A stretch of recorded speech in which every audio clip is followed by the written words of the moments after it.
All right, here we are. It's April 20th. We're out this weekend to set up for some spring bear hunting. We're in central Ontario, just north of Parry Sound. This is an established bait site. We've been hunting out of here for a couple of years now. And as you can tell by the destruction around here, the mayhem, the bears have been in and out of here for the past few years. What we're going to wind up doing is, I don't know if you can see all the branches in behind there, we're going to create kind of a teepee with more and more branches, and what that will do is force the bears to come to this side of the tree to get to the bait. At least initially. Sooner or later they will knock it down, but from the outset they'll be forced to use this side of the tree to get to the bait, which is perfect because our stand is in the pine tree on the right there, about 30 yards away. All right, so one of the reasons we picked this spot is because these bait barrels are actually facing south, and in behind us to the south is wide open sky. I'll show you over here, and our tree stand is back there as well. And what's great about that is that the sun comes in and beats on these barrels, and once they start warming up, that creates and helps generate more scent, and the more scent the better. All right, so what we're doing for bait, our main bait, we use dog food. Yeah, it's a little expensive, $26 a bag, but it does last quite some time. We are a 3-hour plus drive away from a bait site, so we can't be coming up here every weekend or every couple days to refill. It's just not feasible. So we actually have another bag in the truck, so we'll put down, I think it's 90 kilograms of dog food, and we got a whole bunch of other stuff over here. A lot of this was donated, all expired jam, cans of fruit. We got some pudding pouches which we'll mix in with the dog food, some fish carcasses courtesy of my neighbor, Mr. Noodles, marshmallows, cereal, stale bread, some syrup. We've got some anise oil here that we've made up. All we do is go to the bulk barn, find star anise, boil it up in some oil, put it into some bags or bottles.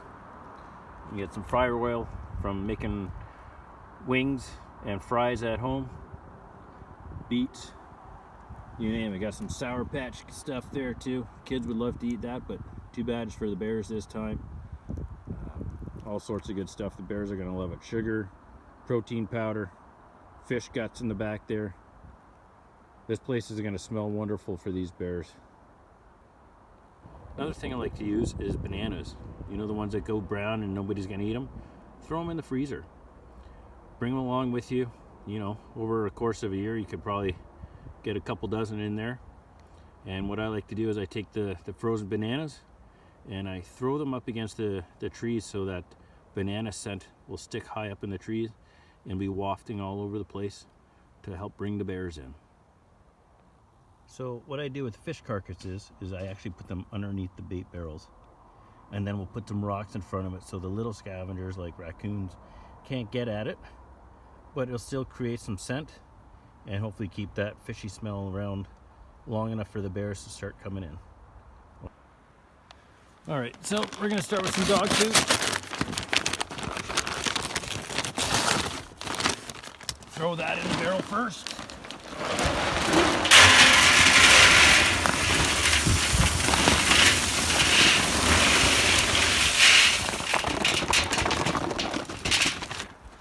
And on top of that, we'll take some of this Betty Crocker brownie mix. Who doesn't like brownies? I know I do. Get some of that nice scent all mixed in there. We'll do this for both barrels.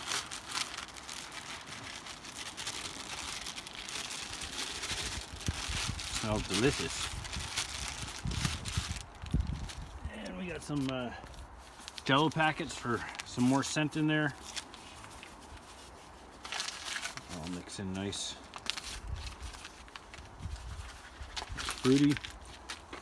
And we got a 2-kilogram bag of sugar. We'll put about a quarter of that in there now, and we'll mix that in with some more dog food later.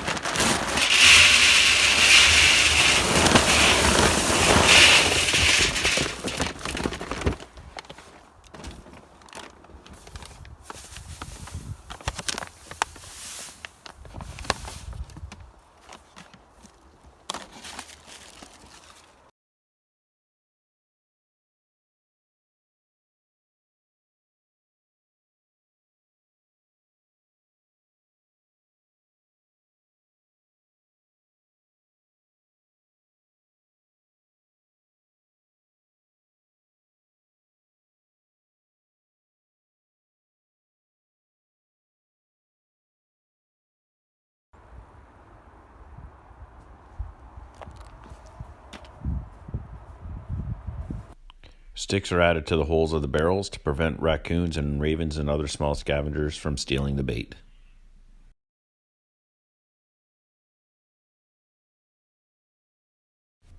Molasses and chocolate sauce and strawberry sauce will be drizzled on the branches all around the base.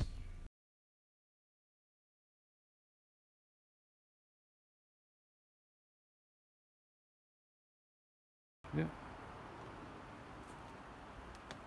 Just getting some syrup all over the place. Get that scent scattered as much as possible. We got our molasses and our strawberry and chocolate sauce dripping down. Threw some of that jam and molasses up on top of the barrels. Got jam and pasta sauce all over the trees.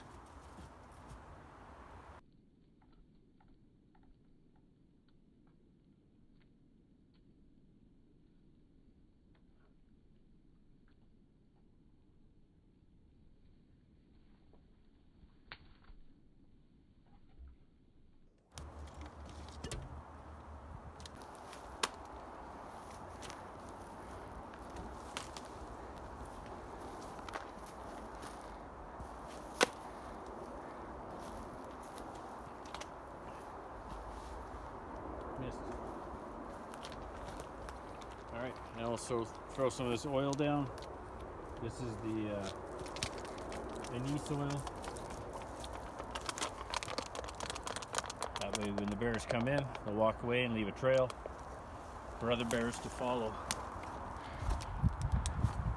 Here's some of this stuff. Molasses jar. And we got one more thing of oil to put down.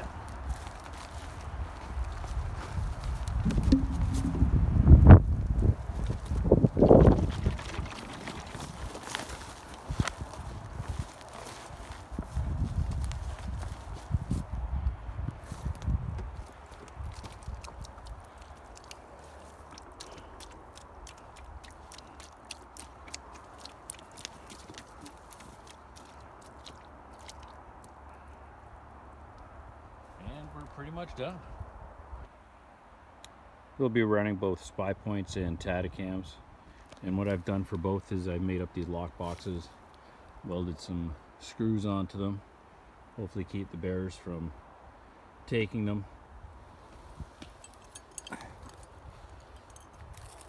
This one has a pin that would go through the hole in the back side of the camera for a cable lock.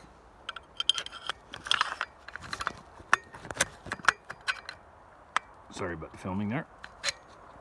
Like so. Then I'll get a padlock here, along with a chain that will go through this opening here and around the tree. It's also screwed to the tree, as you can tell. Help keep it a little safe and secure. I doubt we'll have any two-legged predators out here, but you never know.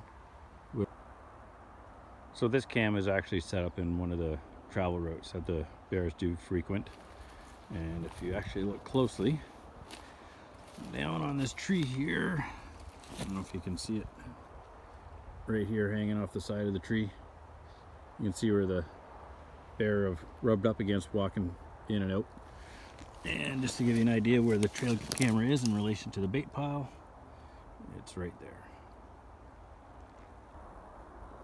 All right, so we've completed our setup here.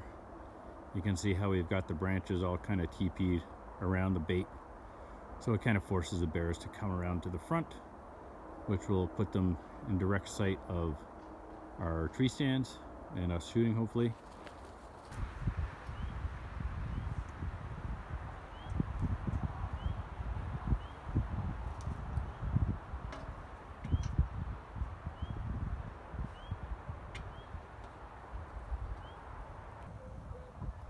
Choosing your stand setup and location is very important.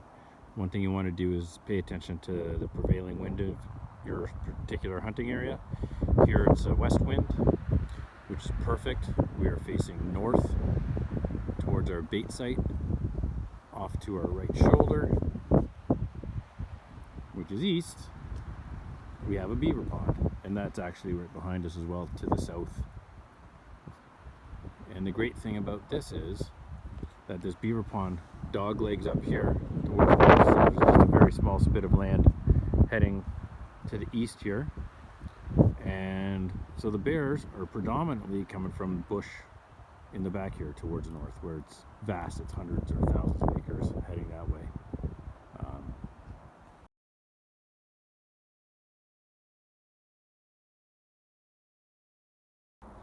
Just one thing I wanted to mention, even though we only hunt the bears in the spring here, what we do is in the fall, say September, we'll come back and top up the baits or add 1 or 2 bags of dog food.